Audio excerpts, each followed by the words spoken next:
So for you guys, I'm going to string up an Evo QXO head the way that I like it.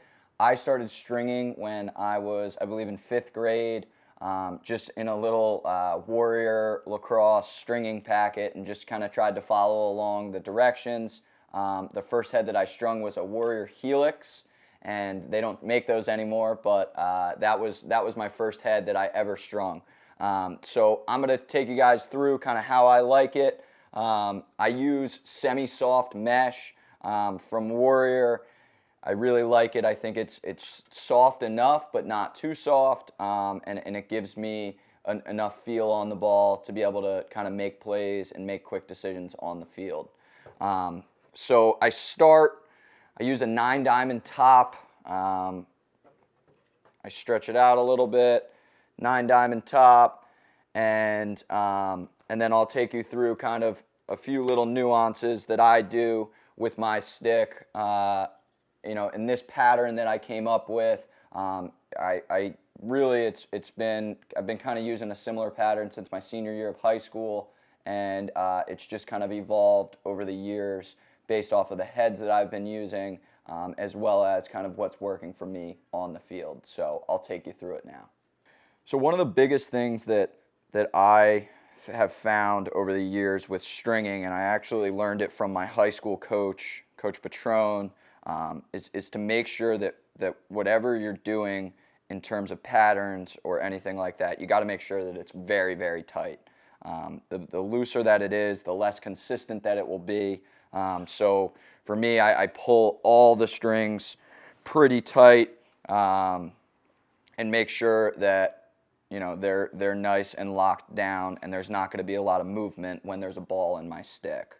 As for the top string, I learned this little pattern when I was replicating Lyle Thompson's sticks when I was in high school, and have really stuck with it ever since. It's essentially an SI up top, and I think it really holds the top down a little bit stronger than your typical top string patterns.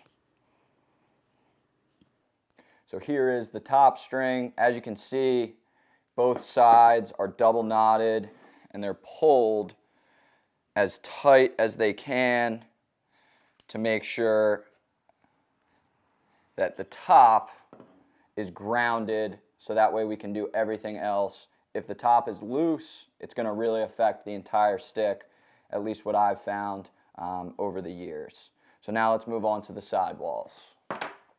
So to start on the sidewall, I like to skip a hole and ground it down to the side. And to do that, I like to do the same thing that I do on the top string and really just try to pull that mesh and ground it to the plastic. One of the beauties with the Evo QX and just modern technology today in terms of lacrosse heads is the amount of holes that I'm able to work with. It makes it very, very easy to find the correct pattern for me, and luckily it aligned very, very well with kind of what I like to use on the field. So I'll take you through my pattern. We'll throw in the shooters, and then we'll be done here.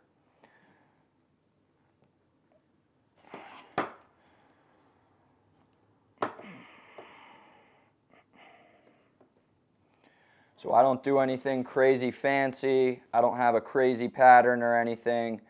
I just use some very, very simple knots. Don't do anything crazy. I think as long as they're tied down tight, they tend to work very, very well. And also if you align it so it has a good channel to be able to have a nice quick release. That's what I like in my sticks, is a very, very quick release. You don't need anything crazy to be able to get that.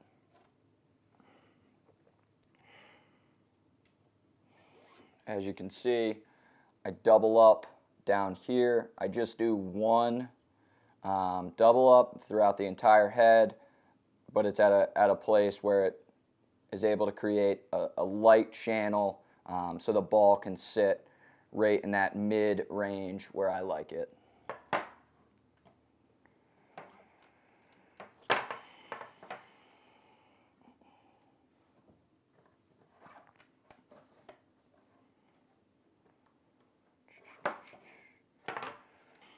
So something that I do at the bottom to make sure that the mesh is really, really locked into the plastic is I go in on one side and out on the other, and kind of locking that mesh down in this specific spot.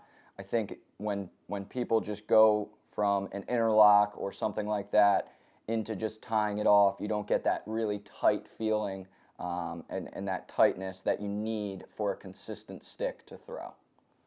So we're done the sidewalls now. As you can see, there's a nice channel, mid to high pocket, and it's going to match up very perfectly for where I like to put my shooting strings to hold that ball nice and tight.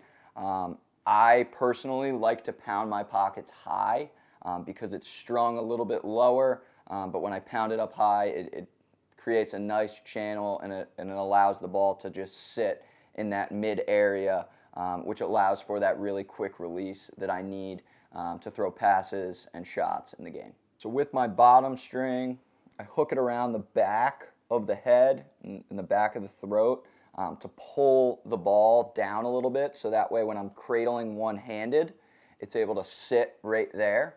And then a little touch that I do that not a lot of people do is I actually cut the excess mesh off of the stick. I think that when I do this, it allows the pocket to kind of form in its own way, and it doesn't have this extra piece of mesh. For some reason, it's always bothered me, and I've always done that. It's just something that I really just like doing. People think it's a little weird, but then again, you know, the beauty of our sport is you can have whatever stick you'd like, as long as it works for you, you can use it. And this is what's worked for me for many years now. So as you can see, bottom's all cut up. We're ready to go. It's got a nice, clean look to it, and now we're ready to throw in the shooter, one nylon, and then we will be ready to test this bad boy out.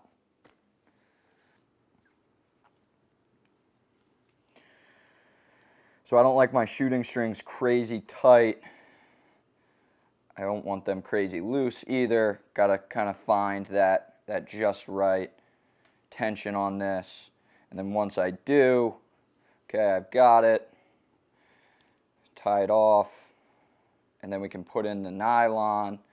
Something that I do a little bit differently than other people with the nylon is I skip 2 rows to get it. I don't know why I started doing that. I began doing that in high school, and it's just I think it really allows you to feel the ball when it comes out, and it just clips it just enough, but it also prevents the ball from hitting the top of the head, which I'm not a huge fan of. So when I tie up my nylon, same thing. I don't want it crazy loose, but I don't want it tight. So I don't want the ball to catch on it, but I want the ball to be able to just touch it and be able to feel it a little bit. But something I do with my knot, I make sure that it's grounded, and I basically tie it off so that way it's never coming untied, because so often you see nylons getting undone. That's just what I've done. I learned that trick again from my high school coach, Coach Patron, who's a stringing wizard. But he taught me that. Now that we are going to just cut and burn, and we're going to give this thing a shot.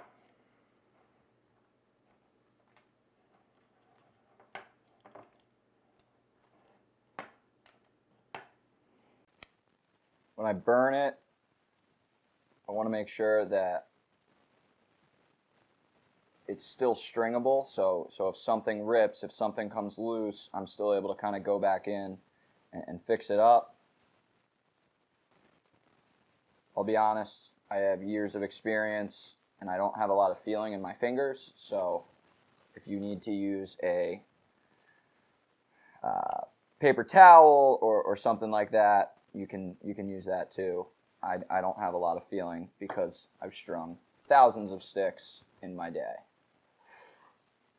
So kind of a weird feature that I have that I like old school butt ends. So Warrior has this new one that is great, but I like the old school. I did a little orange touch with it for the team that I play for, obviously. So we will have a nice little touch come this summer of orange to match the uniforms.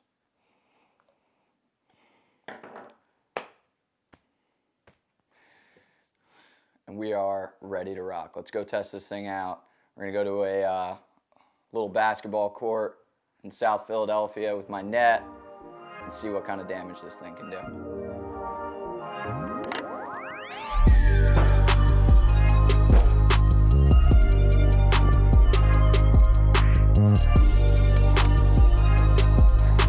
So this thing is absolutely dialed, and I have a very, very special announcement. I'm gonna be giving away this head personally strung by myself, and I'm gonna string up 2 more. We're gonna have 3 winners announced to win these brand new Evo QXOs strung by me. I hope that you guys like it. Details will be in the post. Good luck to everybody.